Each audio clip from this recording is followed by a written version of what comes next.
Oi pessoal, tudo bem com vocês? Hoje é sem enrolação porque o vídeo vai ser longo. Então, clica aqui, dá um joinha, se inscreve no canal e bora lá. A primeira leitura do ano foi Amiga Genial. Eu peguei esse livro sem muitas expectativas, mas todo mundo parecia gostar. Então, por que não? Só que o livro não funcionou pra mim. Eu não consegui, como eu posso dizer, ter empatia pelas personagens. E sinceramente essa amizade só foi pra frente porque a autora quis, porque não tem condições de duas garotas se tratarem da forma como essas meninas se tratavam e essa amizade ir à frente no mundo real, sem condições alguma. E eu não tenho mais paciência pra drama adolescente, e foi basicamente isso. Essas meninas viviam em uma competição velada, uma mais do que a outra, e isso foi me desgastando, foi perdendo a vontade. Então eu só dei 3 estrelas para esse livro.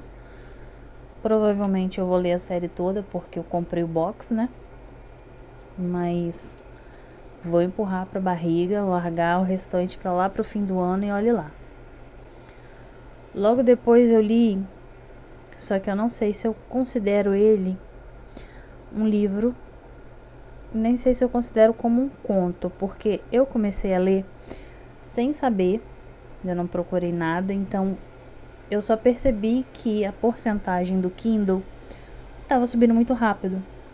E depois que eu vi que o Invasor Venusiano só tinha 18 páginas. Então é algo bem curtinho, mas eu gostei muito da narrativa. Tava esperando por mais, eu não sei se tem alguma continuação, ainda não pesquisei. Mas foi um trechinho gostoso de ler. E eu queria ter mais coisas desse livro para concluir. Enfim, dei 4 estrelas. Logo depois eu li um livro brasileiro que é Sou Puta Doutor. Ele é basicamente o estudo do Yuri Marques Peçanha, que ele basicamente entrevistou várias pessoas envolvidas na prostituição, desde garotas de programa, que sejam elas cis, trans, bi, gays, desde quem se prostituiu, quem quis entrar por vontade própria, para quem foi forçado a esse mundo, e os traumas dessas pessoas. E trata tanto da pessoa que foi prostituta, quanto as pessoas que vulgarmente são conhecidas como os cafetões. Eles também não têm uma parte do livro que explica essa questão com esse nome. Então eu aconselho a leitura. Foi uma boa leitura, me abriu bastante os olhos. E também tomem cuidado porque tem alguns gatilhos para algumas pessoas, porque tem alguns relatos que são bem pesados. Dei 5 estrelas, favoritado, e ele é curtinho, então dá para ler em um dia. Logo depois eu li O Sedutor do Sertão, do Ariano Suassuna. Essa é a minha segunda ou a minha terceira leitura das obras dele.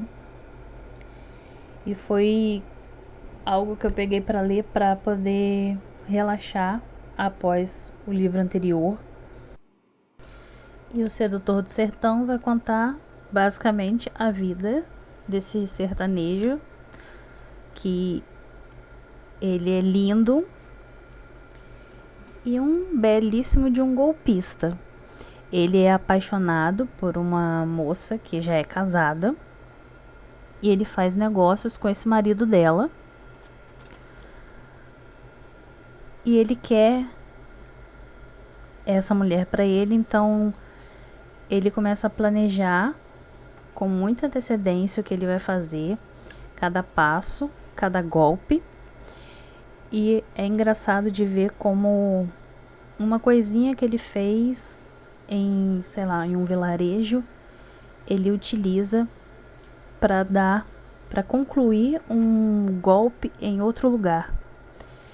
Então ele vai dessas escapadas, desse jogo de ficar em cima do muro, ou de na frente de um bandido apoiar o bandido, na frente de outro bandido apoiar o outro bandido, e se utilizar de todas as artimanhas possíveis para poder passar ileso e chegar até o objetivo dele no final. E a conclusão desse livro foi muito engraçada, muito diferente, e cada vez que eu leio um livro do Ariano, eu fico mais apaixonada. Então, ler os livros dele é a certeza de que vai ser uma boa leitura, uma leitura engraçada, uma leitura 5 estrelas, favoritada.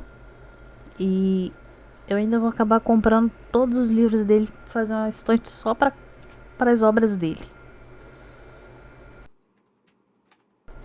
A minha próxima leitura foi outra autora brasileira, a Karina Heide, com Em Busca do Romance Perdido. E esse livro, ele conta a história da Vivian, e ela é uma arqueóloga. Ela é filha única numa família, se eu não me engano, libanesa. Ela é criada pelas 4, 5 tias, não sei, depois que os pais morrem. E ela foi convidada para fazer parte de uma expedição no Egito, em busca de encontrar as ruínas de uma cidade milenar perdida, que outro arqueólogo encontrou os destroços ou a suposta pista dessa cidade em uma escavação. Só que, para a Vivian fazer parte dessa expedição, ela precisa estar casada. Então esse príncipe sheik que a convidou dá 3 opções para ela. Entre essas 3 opções, ela escolhe um que é nada mais nada menos que o Dr. Eike Ross, que foi quem escavou e descobriu os indícios dessa cidade perdida. E, como se fosse algo completamente natural, a Vivian aceita sem posição para estar lá, porque ela queria muito fazer parte de uma grande expedição, de uma grande descoberta. Só que ela não faz a mínima ideia de quem seja o Ross. E o Ross, ele é basicamente um encrenqueiro com boas vontades. E ele sabe que alguém está sendo mandado até o local da equipe dele, porque ele não gosta de imprensa e também porque ele está causando problemas para as pessoas interessadas em furtar o que ele encontra. Então ele está dificultando tanto um lado quanto o outro. E a chegada da Vivian afeta muito ele, porque ele sabe que ele pode ser retirado a qualquer momento. Só que ele acha que vai chegar lá uma senhorinha, e chega uma jovem linda, e é muito engraçado a reação dele. Eu gostei porque ele quem se apaixona primeiro, e a relação entre eles é até divertida. Só que tem alguns pontos nesse livro que me irritaram um pouquinho, tiraram algumas estrelas dele e não conseguiu fazer com que ele fosse meu favorito.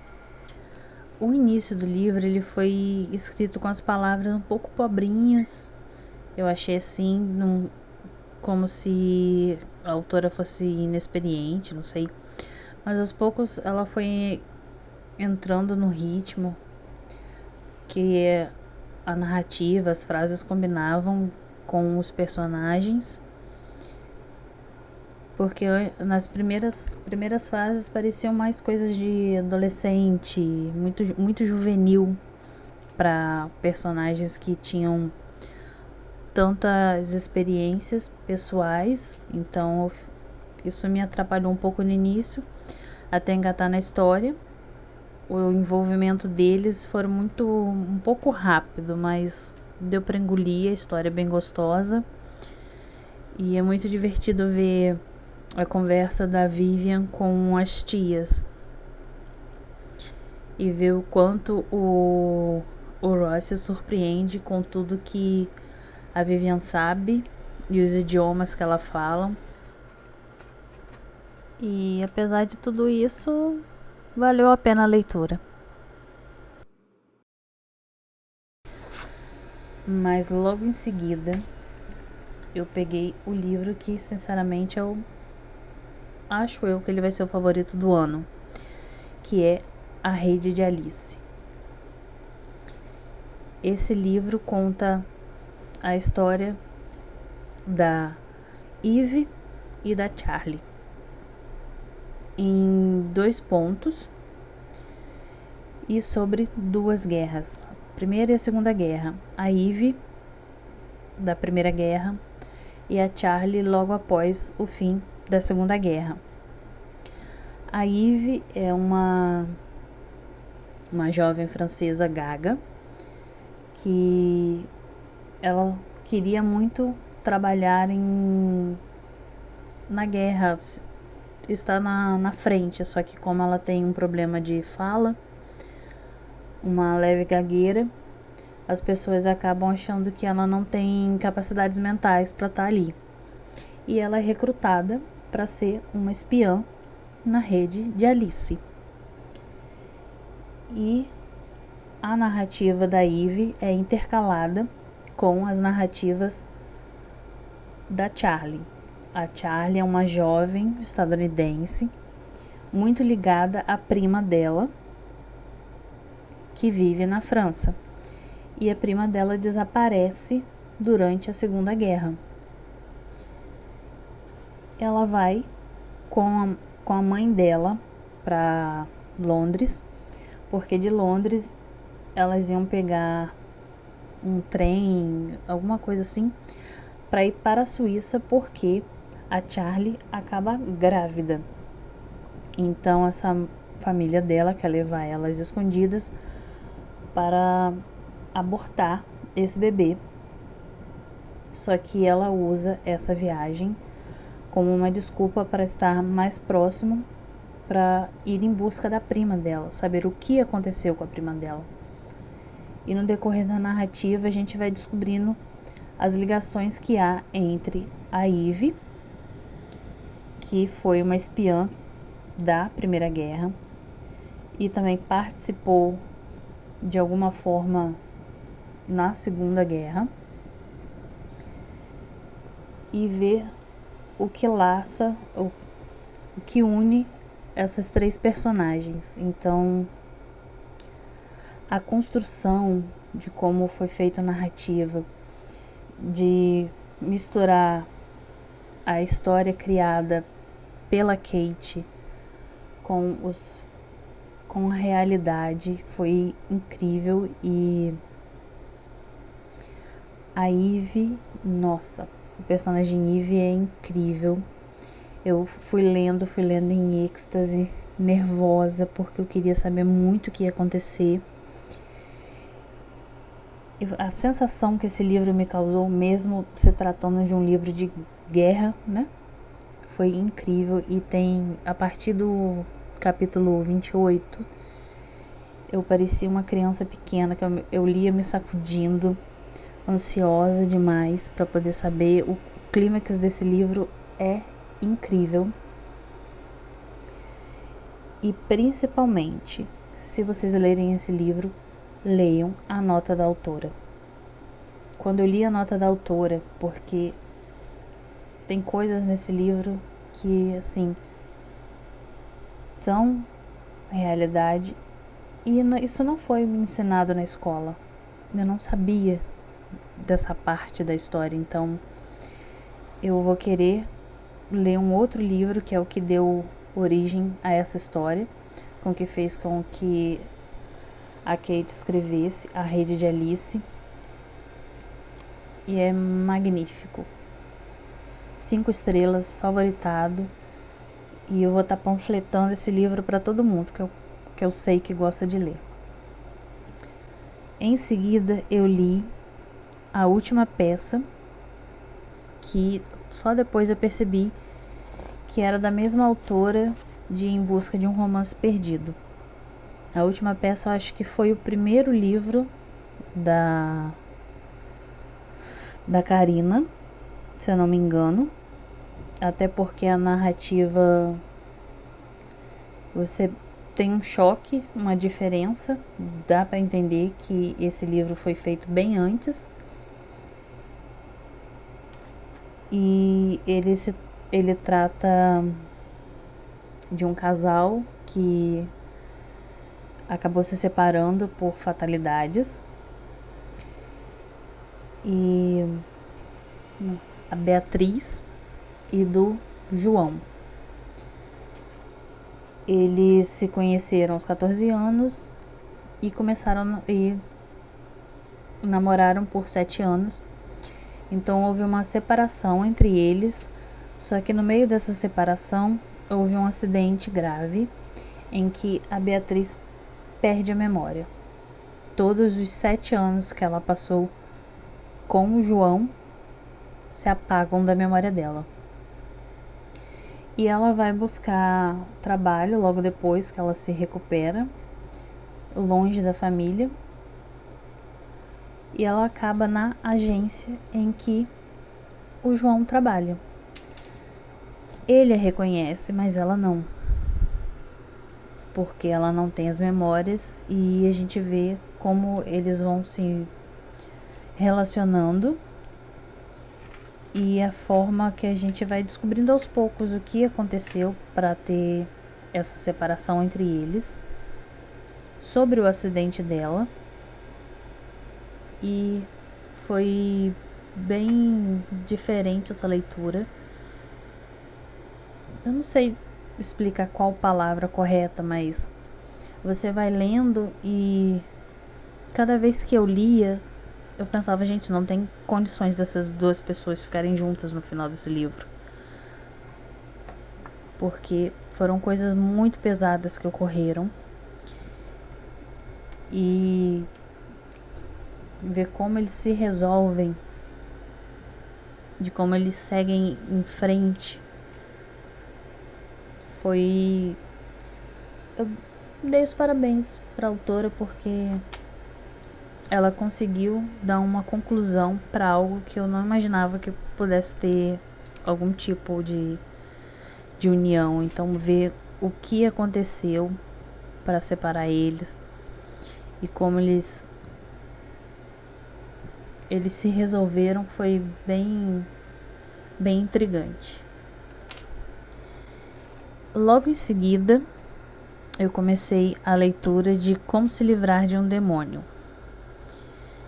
Esse livro, assim como A Última Peça e acredito eu que Em Busca do Romance Perdido, estão no Kindle Unlimited. E Como se Livrar de um Demônio, ele conta a história da Marcelina e da irmã dela, que são 2 bruxas. E a Melissa, ela é completamente apaixonada por um rapaz. E esse rapaz tem uma certa dificuldade de dialogar, de se expressar. Então ela sente que ele gosta dela, só que ele não consegue falar. E a Melissa, ela tem o poder de bruxa dela, mas sentimental. E a Marcelina, ela já é como irmã mais velha, ela já explorou os dons dela. E a Melissa não consegue usar direito. Então, enquanto a irmã já está resolvida como bruxa, elas cuidam de um café que foi herdado da avó pela bisavó, foi passado em diante durante séculos. E tem muitos problemas com esse café, porque a Marcelina não está conseguindo pagar as contas e tal, e ela se sobrecarrega protegendo a cidade. Essa cidade é São José das Letras, eu acho que é esse o nome. Se passa em Minas Gerais. Então, pela Melissa estar completamente apaixonada por esse rapaz, ela usa o grimório da família para fazer um feitiço, uma poção do amor. Só que quando ela lida com essa poção do amor, ela acaba invocando o que elas imaginam ser um demônio. E ele faz essa troca de que eles têm 60 dias para poder conseguir o amor verdadeiro, ou ela vai perder algo em troca que seja equivalente. E quando a Marcelina descobre isso, ela vai com tudo para cima desse demônio, que se chama Calix. E foi muito divertido ver a forma com que ela tenta resolver, porque ela tenta usar feitiços contra ele, até que ela perde a paciência e parte para agressão. Então foi muito engraçado, me tirou muitas gargalhadas. E ver como eles vão se envolvendo. E também como ela vai reconhecendo os poderes dele e dela. E eles acabam tendo que conviver, porque como ela meio que surta para proteger a irmã, ela acaba usando muito do poder dela. Então Calix percebe que ela pode morrer a qualquer momento, e ele, sendo quem é, e por uma coisa que eu não vou falar aqui para não estragar a leitura, caso vocês acompanhem, ele resolve ajudá-la.